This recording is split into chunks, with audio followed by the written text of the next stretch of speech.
और आगे बढ़ते हैं राष्ट्र में बात करते हैं बिहार में खनन माफिया के आतंक की, जो रुकने का नाम नहीं ले रही है। खासकर जब से नीतीश की तेजस्वी सरकार आई है, उसके बाद से खनन माफिया और भी बेखौफ होकर अवैध खनन के धंधे को चला रहा है। एक तरफ नीतीश सरकार की ओर से अवैध खनन पर पूरी तरह से रोक के दावे किए जा रहे हैं, तो वहीं रेत के इस काले कारोबार को रोकने की कोशिश करने वाले पदाधिकारियों पर ही हमला हो रहा है। बिहार में बालू की बदमाश कंपनी कैसे सुशासन सरकार की पोल खोल रही है, न्यूज नेशन की टीम ने उसकी पूरी पड़ताल की।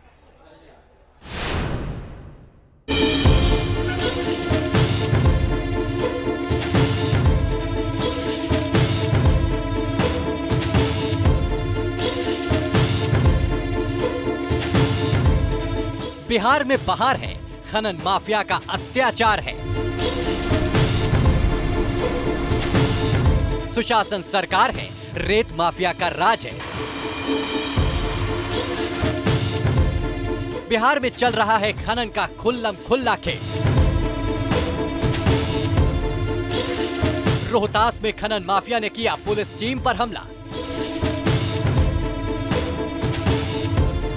वैशाली में एएसआई को ट्रैक्टर से नीचे फेंका, एसडीपीओ को कुचलने की कोशिश।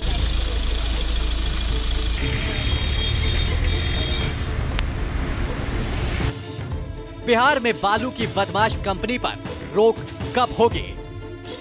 जब से नीतीश कुमार ने 8वीं बार बिहार की सत्ता संभाली है और तेजस्वी के साथ सरकार बनाई है, उनका पूरा फोकस मिशन 2024 पर लगा हुआ है, जिसके लिए वो इस वक्त दिल्ली में विपक्षी नेताओं की गोलबंदी में जुटे हुए हैं और इसी का फायदा बिहार में खनन माफिया उठा रहे हैं।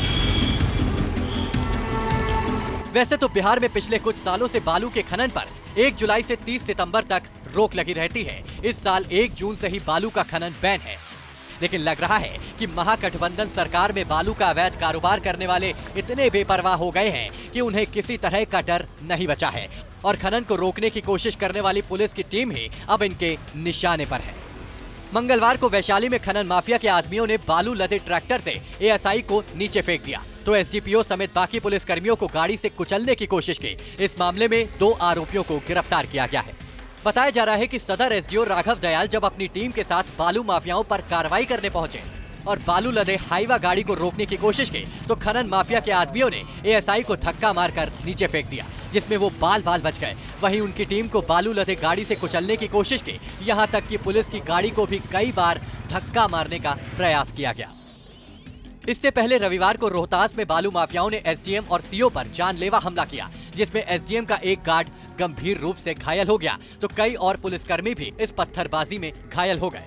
वहीं रोहतास में जब पुलिस की टीम ने छापेमारी कर एक जगह अवैध बालू लदे 6 ट्रकों को पकड़ लिया गया था और फिर दूसरी जगह छापेमारी कर अवैध बालू लदे 2 और ट्रकों को जब्त किया गया, तो बालू माफियाओं ने पुलिस और प्रशासन की टीम पर पत्थरबाजी शुरू कर दी थी, जिसमें एसडीएम के गार्ड का हाथ टूट गया, तो कई और पुलिसकर्मियों को गंभीर चोटें आई।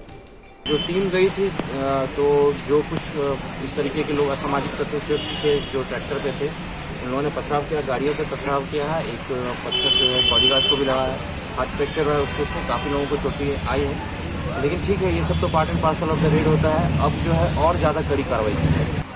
सुशासन की सरकार में खनन माफियाओं की जड़ें कितनी गहरी हैं, इसका अंदाजा आपको हो गया होगा। बावजूद इसके न्यूज नेशन की टीम जान पर खेलकर निकल पड़ी बेईमानी के इस खेल का काला सच सामने लाने के लिए। हमारी टीम पटना से करीब 45 किलोमीटर दूर मनेर थाना क्षेत्र के रामपुर दियारा पहुंचे, जहां पहुंचना आसान नहीं था, लेकिन सोन के अंदर पीले सोने के गंदे खेल को समझने के लिए वहां तक पहुंचना जरूरी था।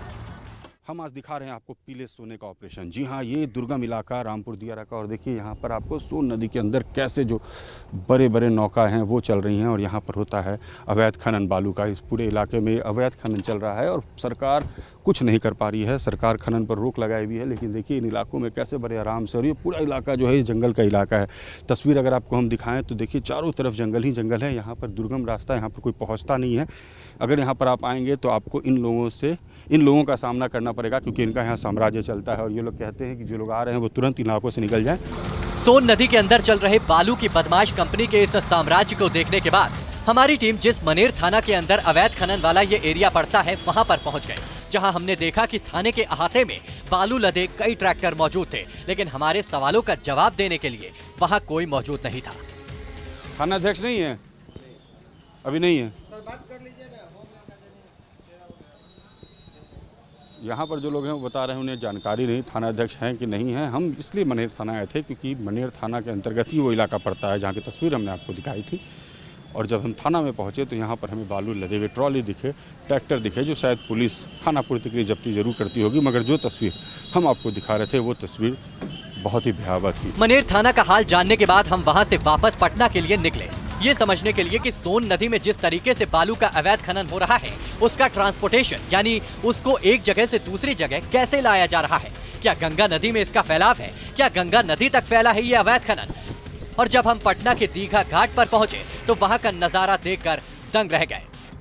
मनेर के दियारा इलाके में हम मौजूद थे। वहाँ हमने देखा कि कैसे दुर्गम इलाके में दुर्गम रास्तों से होते हुए चलता है ये पूरा खनन का कारोबार। और ऐसा नहीं है कि ये वहीं रुक जाता है, औरंगाबाद, रोहतास, मनेर होते हुए पटना में गंगा तक फैला है ये पूरा नेटवर्क। अगर आप मेरे पीछे देखें विजुअल्स में तो आपको ये बड़े बड़े नौका जो दिखाई दे रहे हैं, ये बालू का उत्खनन करने वाले तमाम नाव हैं जो बालू लेकर एक तरफ से दूसरी तरफ जाते हैं।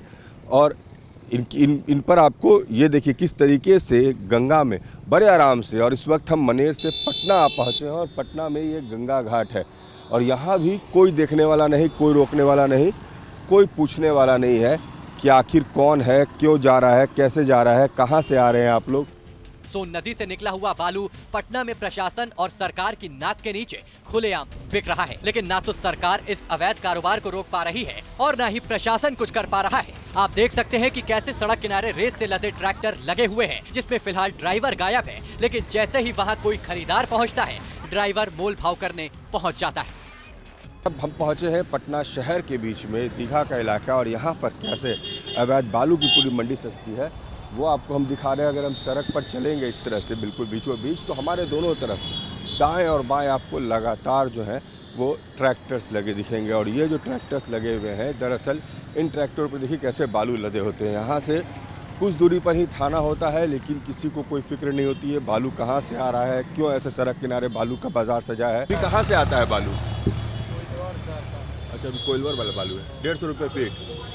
150 फीट वाला 9000 का पड़ता है। 9000 ट्रैक्टर, एक ट्रैक्टर का दाम 9000 रुपये। 8500। इसका भी दाम 8500 रुपये है।